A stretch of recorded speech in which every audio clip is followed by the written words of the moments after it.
un calendrier qui était plutôt particulier, puisqu'on avait un début de saison, un départ de saison avec 4 déplacements.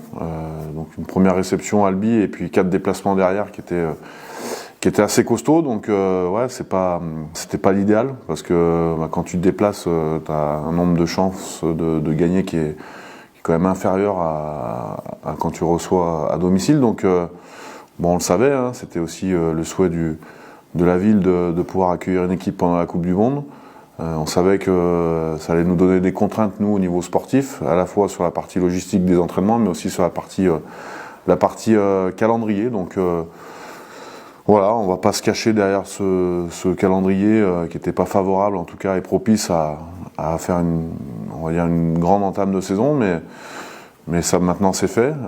Il y a la phase retour qui arrive où là on va recevoir 4 matchs à domicile d'affilée, donc ça a été assez particulier. Malgré tout, on a quand même enregistré 2 victoires sur ces 5 premiers matchs. On a eu un parcours un peu délicat, parce que au final, quand je regarde la première partie de la saison et les 13 premiers matchs, on doit au moins avoir 2 victoires de plus, une à domicile et une à l'extérieur, parce qu'on loupe le coche à Narbonne, on loupe le coche à Suresnes, alors qu'on est dominant sur ces 2 parties, et on revient malheureusement qu'avec un point à chaque fois. Donc ça a été frustrant aussi pour les joueurs, pour le staff.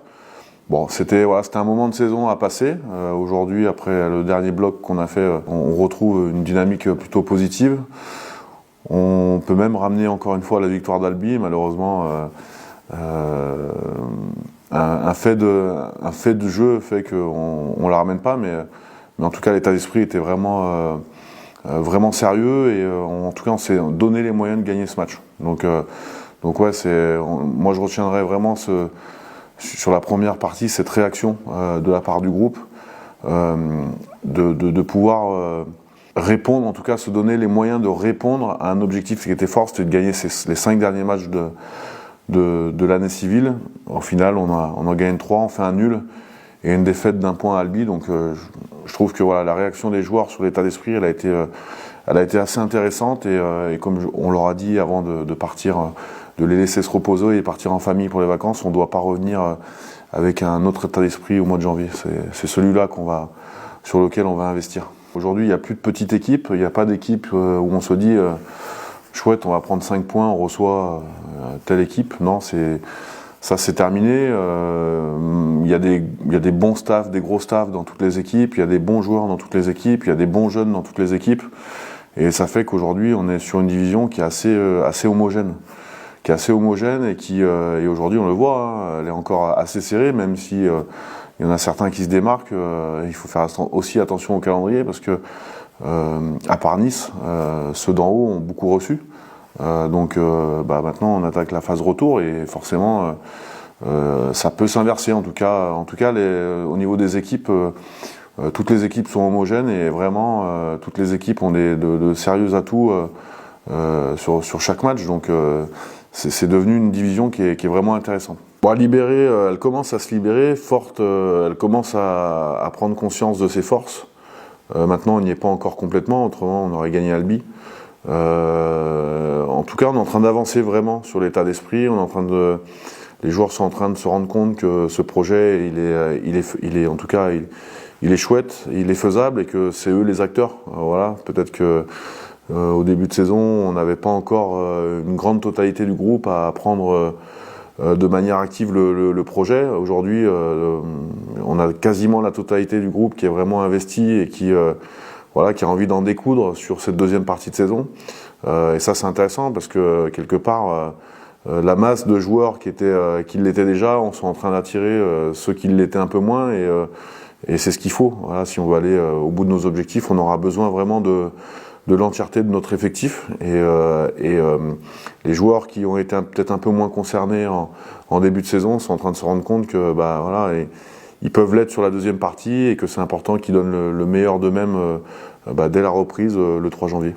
L'idée, c'est qu'ils amènent de la concurrence sur cette deuxième partie de saison et qu'ils aient l'objectif de jouer des matchs, parce qu'ils en ont les moyens. Maintenant, il faut qu'ils le valident sur cette deuxième partie de saison. Sur l'infirmerie, oui, aujourd'hui on a 7 joueurs qui sont pas aptes en tout cas à reprendre la compétition dès le mois de janvier.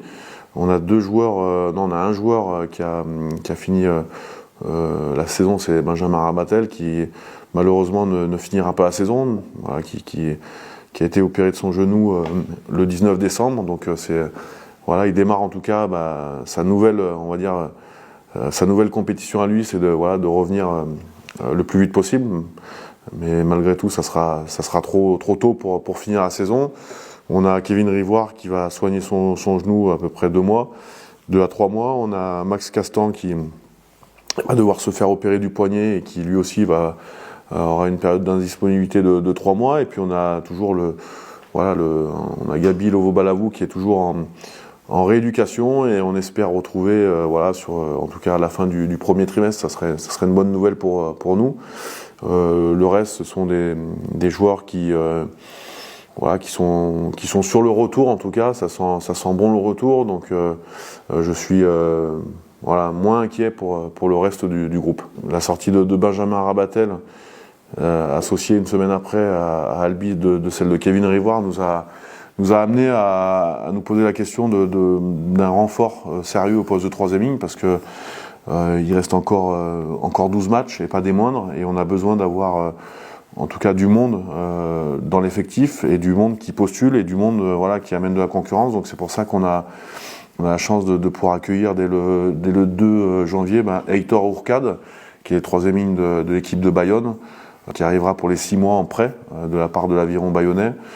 C'est un jeune joueur qui est de 2001 aussi, qui a connu l'équipe de France jeune, l'équipe de France moins de 20 ans, qui a un potentiel, qui a un très beau potentiel, et qui, à mon avis, va vraiment continuer à le développer chez nous, puisqu'en plus il a un profil de 3e ligne qui nous intéressait énormément. Il a du caractère, puisque Heitor Ourcade est basque, donc on connaît aussi le caractère des Basques. Donc c'est un profil qui je l'espère, va nous amener une plus-value au groupe. En tout cas, on l'avait profilé, ce joueur-là, et il va nous amener également sa jeunesse. Et puis, je pense sa détermination de reprendre du temps de jeu avec nous. Les moments forts de ce début de saison, c'est quand on était justement en difficulté, où on n'arrivait pas forcément à mettre en place une de nos forces, qui est le jeu d'avant, et notamment les ballons portés, où on n'arrivait pas à se payer, comme on dit. Et effectivement, quand on a réussi à le faire, on a marqué 2 essais sur ballon porté contre Massy, 3 contre Blagnac. Donc 5 en 2 matchs, fait qui est un peu exceptionnel. Et puis finalement, c'est ça qui nous a remis aussi le pied à l'étrier, en tout cas sur la confiance. Donc on a fait part de résilience aussi sur ce secteur-là, parce que on a fini un nombre incalculable de fois à 10 cm de la ligne, encore une fois sur ce secteur-là. Donc comme quoi, quand on est résilient, quand on insiste et quand on veut les choses, ça finit toujours par payer.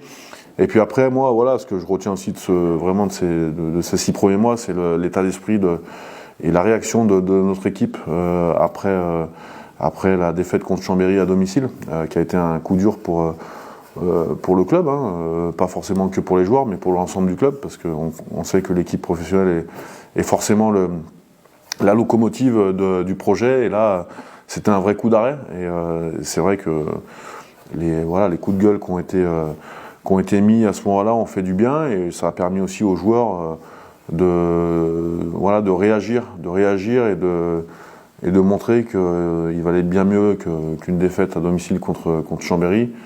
C'est ça moi je retiendrai vraiment ces choses-là, c'est-à-dire la résilience et l'état d'esprit qui a commencé à émerger sur notre dernier, on va dire sur le dernier mois et demi de l'année civile. La phase finale, elle se déroule, c'est très simple, vous faites un copier-coller du top 14, et c'est celle de la nationale, sauf que les demi-finales, elles sont pas sur le même terrain, elles seront chez le premier et le deuxième qui recevront la demi-finale. Donc le premier et le deuxième recevra le vainqueur des barrages, donc du 3e qui recevra le 6e, et du 4e qui recevra le 5e. Donc 6 qualifiés, des barrages, 3 contre 6, 4 contre 5, et les 2 premiers qui attendront de faire les demi-finales à domicile. Donc le premier et le deuxième recevront la demi-finale, Et puis une finale sur terrain neutre. Terrain neutre je sais que l'appel à projet pour recevoir la finale de National a été passé cette semaine. Donc on connaîtra sans doute dans le premier trimestre le lieu de la finale de National.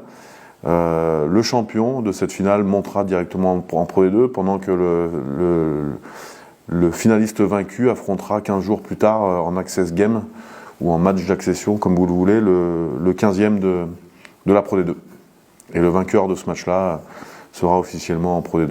Nos joueurs, ils sont en famille. On a une grosse majorité de l'équipe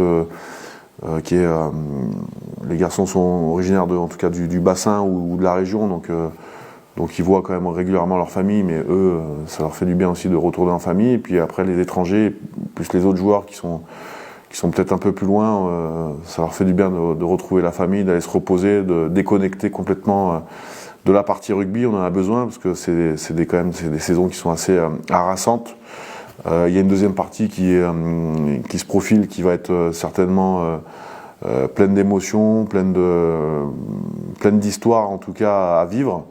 Et on a besoin d'avoir une tête fraîche. En tout cas, ils ont besoin, eux et le staff, d'avoir une tête fraîche pour revenir dès le 2 janvier et se préparer à découdre et en tout cas à montrer que voilà, on est toujours à fond dans nos objectifs et dans notre projet. On va vraiment aborder nos matchs, encore une fois, je vais être très original, les uns après les autres, parce qu'on a 3-4 équipes à recevoir sur ce début de bloc qui sont toutes des équipes qui sont complètement différentes en termes de profil. Et nous, on aura besoin vraiment de se concentrer et de préparer le match qui arrive sans forcément projeter à celui d'après. Voilà, je crois que c'est bien, je pense aussi, d'avoir cette vision court-termiste qui va permettre de vraiment préparer de manière très sérieuse le micro-projet qui arrive en suivant.